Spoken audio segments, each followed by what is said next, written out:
The following is a special presentation of Tony Kurre Radio. This is Bite by Bite. He's the CEO of the Heart of Alabama Food Bank. Of course, they also help to find folks at Feeding America, the national organization, and they're right here in the great state of Alabama. Michael Coleman. Michael, how you doing, brother? Everything good? I'm doing fantastic, brother. Just glad to be with you. It's great to have you on again. You have a very interesting thing you want to get into. It's called, what's it now? Tell me again. No, it's called Map the Meal Gap. Map the Meal Gap. Okay. Yeah. I even wrote that down to make sure I had it right, and I still missed it. Map the Meal Gap. Just released. We're recording on May 15th, so it was just released today. But every year, Feeding America takes data. Now, this is how long it takes to calculate this data that they do. This data is actually from 2022, so really coming out of COVID. And they operate with data that's 2 years old. And so, we do the census every 10 years, and you kind of get an idea. And so what Map the Meal Gap is using public data and stuff to kind of update to see even small shifts in population. And one of the things they do is try to determine who is food insecure, who's battling hunger and food insecurity. And they update every county in the United States, because every county in the United States is, number one, has food insecurity. Mm-hmm. There's no county in the United States that does not have individuals who are wrestling with food insecurity. And the second thing is, what it does is it gives us, we look at the map, and we can actually scroll over the counties that we serve, and it'll pop up data, and we can click into it and get more and more data. And it tells us things like our senior population in this county, how many people are struggling with food insecurity overall, but then it breaks it down. It breaks it down by race. We know statistically that people who are African-American, Hispanic populations, and others will have higher rates of food insecurity than Caucasians. And you could peel that back and you could have a 3-hour discussion on all the reasons that is. But all of that data is very helpful because it gives you a snapshot of what's really behind the scenes. Because when we're looking at a county and just looking at a map, and we could say, oh yeah, they've got 10,000 people in this county. Mm-hmm. Really don't know how much help to give them. So this data is regularly updated and annually, and it gives us, is the need increasing or is it decreasing? Well, the first year I was here, it was like our 35 counties were like 230. But real quick, is this done every year? Every year. Okay. Yeah. So they update the data every year, and so that's what I'm saying. Once they complete the data, and it takes these sources, and then they consolidate all the sources and all that. That's why it takes on. They have to use data that's 2 years old. But what we see though is we went from 231,000 food insecure down to 217 last year. Okay. And that was because that was using 2021 data, which was where all the money came to help with that. Well, now we've come out of COVID. 2022 was at the end of it. There's not as much funding. There's a little bit of donor fatigue, but also inflation.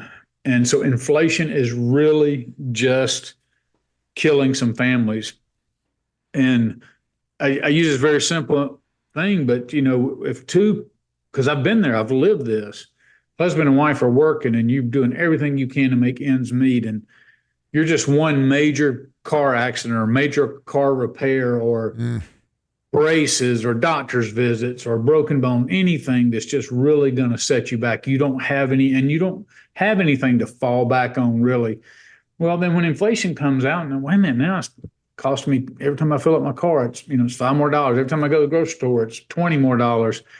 And then you get towards the end of the month, you're between paychecks, man, it's just not there. And yet you still have hungry children, hungry seniors, hungry family members. And that's why the food bank is so valuable. But what we're seeing is now we went from 217 up to 256,000 people who are food insecure. And and inflation is believed to be the number one cause of that.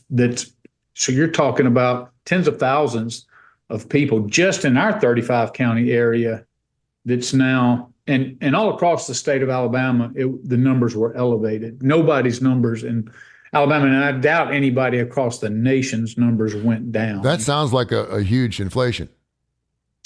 Oh, I mean, it's incredibly difficult. And so you're thankful for the data. And you may look at, okay, well, when you start breaking it down, you're like, okay, well, what about our senior population? How much has it increased versus the child population? And the reason you want that is because we have finite amount of resources. So let's say my senior population were to stay stable, relatively, maybe a small percentage, but I see a couple of percentage points increase in children. That lets me know, hey, I need to focus more of my resources into the children's hunger. And so the information is really critical, determining where we're going to dedicate those resources. And but it's great. We use that data for grants, but we really use it to get a realistic picture of what's out there, what the challenges are, and how we inject ourselves and in what way in order to relieve people of hunger. How do you think ahead, knowing the information you're getting is nearly 2 years old? So that's a great question. So like when I looked at that last year and I'm like, okay, we saw a decrease, but knowing it was really on 2021, you have to sometimes, and Feeding America does an assessment. And so they said, okay, the reason we think it dropped was because of all the money that came in, government and people donating, and brought down the levels of food insecurity, which was great. We all cheered that. Now it's gone back up, and their analysis is that it's not a single cause, but it's primarily due to inflation, which matches the reality that I see on the ground. Sometimes an organization, well-meaning, and you have the paper pushers who are behind the scenes, and they're coming up with an analysis of, the numbers show that it's this and this and this. And you're like, well, here, I'm on the ground and I'm talking to people who are battling this every day, and they say it's different in their lives because of this, and this. Yeah. But I think they're right. And it's really challenging, because in our world, we've transitioned so much to people eating out. You even see our grocery stores, they have delis set up, for sandwiches, they pre-made salads, all that kind of stuff. We are a convenience society. We go to the grocery store, it's not typically, we're going to go in there and buy a bunch of food. I mean, while we're in there, but hey, I'm going to pick up some sandwiches for tonight, already pre-made stuff, just because we tend to do what's easier. You know how many companies have started up that do the prepaid meals? And you get there and you get a wheat thing, and I mean, they're making a killing. Yeah. So we're putting a lot of money into food and different kinds, but there's so many people that simply do not have those options. And so they turn to cheaper, more affordable, but less nutritious value. And so you tend to eat more boxed items, shelf-stable items that have a lot of additives and preservatives and high fat and carbohydrate content. And when you bring them home to families, you got growing kids. That's not, you wish you had the fresh produce. Yeah. You wish you had the gallons of milk. You wish you had the fresh eggs. And it's just, and now we see it's, this year, those are the numbers we're going to be going with. We have a greater burden for people, especially in rural areas, especially people of color. It's just a never-ending fight, and I'm under no illusion that we're ever going to solve the problem of hunger. I believe we're always going to have the poor with us. I've expressed this to people at Feeding America. They say they're in a fight to end hunger. And I value that. I appreciate that. But realistically speaking, we're never going to do it. Now, that does not mean we don't fight like we're going to do it. Yeah. We do fight. And whether I can alleviate one person's hunger or 100,000 people's hunger. We're going to fight. We're in it to win it. But we just know that it's an ongoing challenge. And what I have to do as a leader of the organization is prevent our staff from saying, look, we're just wasting it. We're spinning our wheels. We're never going to make any progress. They have to see a bigger picture about it's a daily fight.